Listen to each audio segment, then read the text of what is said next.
Ang dalawa sa pinakamalaki at pinakamagaling na artista sa kanilang henerasyon ngayon.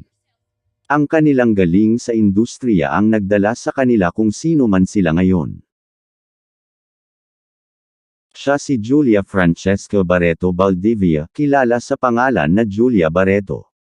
Nagsimula ang kanyang karera bilang isang child actress at ginawa ang kanyang sindebo sa Gulong ng Palad 2006. Nakuha niya ang kanyang unang lead role sa drama series na Mirabello noong 2014. Ayon sa Kantar Media, ang serye ay ang pang-apat na pinakapinapanood na palabas sa telebisyon sa kabuuan nito at nakakuha ng pinakamataas na nationwide viewership na 27.3% sa huling yugto nito. Sa parehong taon, pinarangalan si Julia ng German Moreno Youth Achievement Award sa 62nd FAMAS Awards. Noong May 2015, ginawa ni Julia ang kanyang debut sa pelikula sa teen romance na Para sa Hopeless Romantic. Ang pelikula ay nakakuha sa kanya ng nominasyon sa 64th FAMAS Awards para sa Best Supporting Actress. Noong December 2016, nagbida siya sa pelikulang Vince at Kath at James.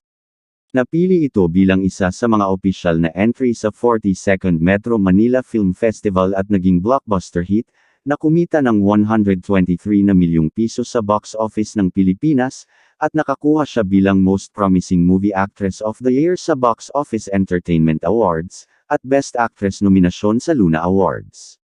Kasunod ng kanilang matagumpay na pagtatambal, muling nagbida sina Julia at Joshua sa isa pang pelikula ng Star Cinema, ang Love You to the Stars and Back.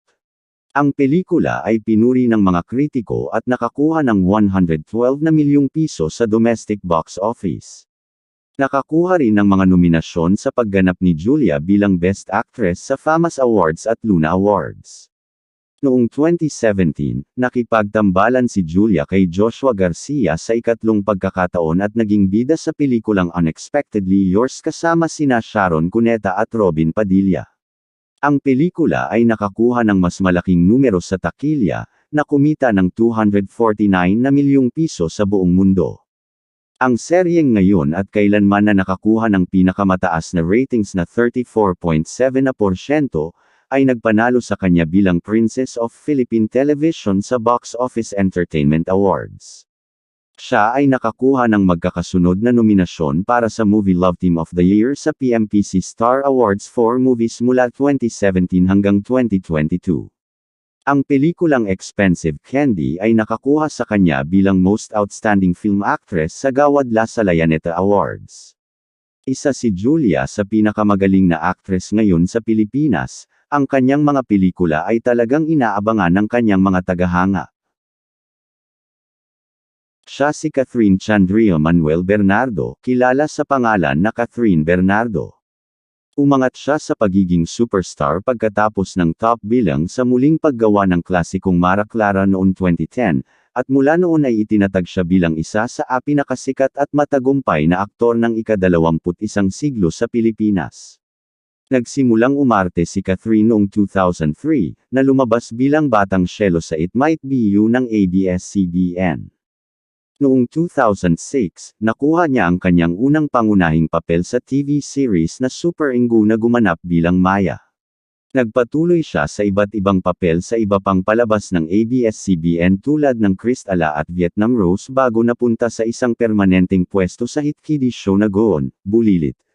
Ang pambihirang papel ni Kath bilang Mara del Valle sa remake ng 1992, na drama sa telebisyon na Mara Clara, na nagbigay sa kanya ng tagumpay, ang palabas ay hinirang sa kategoryang telenovelas at soap operas noong 2011 sa Buff World Media Festival at minarkahan si Kath bilang isang kilalang aktres. Noong 2011 nakatanggap siya ng lead role sa pelikulang Way Back Home. Ang pelikula ay kumita sa may tinatayang 18 na milyong piso sa unang linggo nito na pagkatapos ay nalampasan ang iba pang mga foreign movies sa pelikula noong panahong iyon. Noong 2012, ang Got to Believe ay isa ring primetime na hit sa telebisyon, na nakakuha ng 38.6% sa mga rating sa panahon ng broadcast ng huling episode ng palabas, na nagpanalo sa kanya bilang Best Foreign Actress sa Vietnam.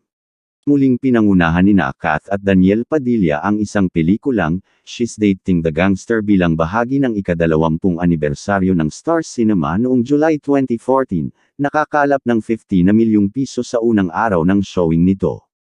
Sa ika-4 na linggo nito ang pelikula ay iniulat na kumita ng 230 na milyong piso.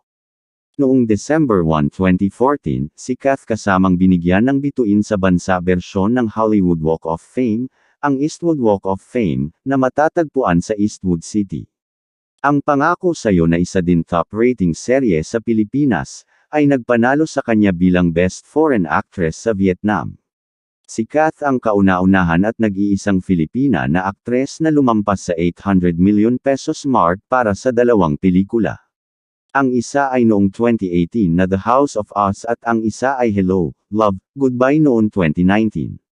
Pangalawang hawak ni Kath ang highest-grossing Filipino film of all time para sa pelikulang Hello, Love, Goodbye. Ito rin ang naging pinakamataas na kita na pelikulang Pilipino sa Middle East, Australia, at North America.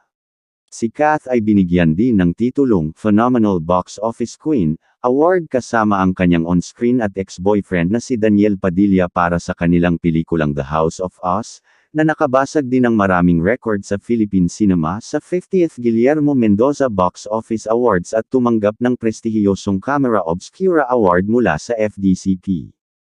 Nanalo siya ng Best Actress Awards sa 35th PMPC Star Awards for Movies at Entertainment Editors Choice Awards for Movies, o the Eddies para sa kanyang natatanging pagganap bilang George sa The House of Us. Si Kath ay binigyan din ng parangal na Box Office Queen para sa blockbuster na pelikulang Barcelona, A Love Untold sa 48th Guillermo Mendoza Box Office Awards, Box Office Entertainment Awards, Best Actress sa Alta Media Icon Award, at nominasyon bilang Best Actress sa FAMAS Awards. Noong 2020, nanalo siya bilang Best Actress sa Gawad Pasado. At nanalo ng Film Acting Awardee sa Gawad Tanglaw, Movie Actress of the Year, sa Aral Parangal Awards, Best Actress, sa Village People Awards. Samantala, hinirang din siya para sa Best Actress, sa Film Academy of the Philippines, Gawad Urian, at FAMAS Awards, at Movie Actress of the Year, sa PMPC Star Awards for Movies na ginawa siyang Grand Slam nomination sa 4 na major award-giving bodies sa Pilipinas. At noong July 2023, siya ay tinanghal na Outstanding Asian Star sa 18th Seoul International Drama Awards, para sa kanyang papel bilang Alison Fajardo sa Too Good to Be True, at ito ang pinakapinapanood na serye sa Netflix Philippines noong 2022. Ang The Very Good Girl, ay nakakuha sa kanya ng award bilang Best Actress sa FAMAS Award, Box Office Queen sa Box Office Entertainment Award, at Box Office Hero sa Eddies Award. Parehong magaling sina Catherine Bernardo at Julia Barreto, ang kanilang mga nagawang pelikula at serye ay nagpapatunay lang kung gaano sila kagaling. Ang video na ito ay for entertainment only, hindi pinagkukumpara ang kanilang galing dahil pareho naman silang magaling. Salamat.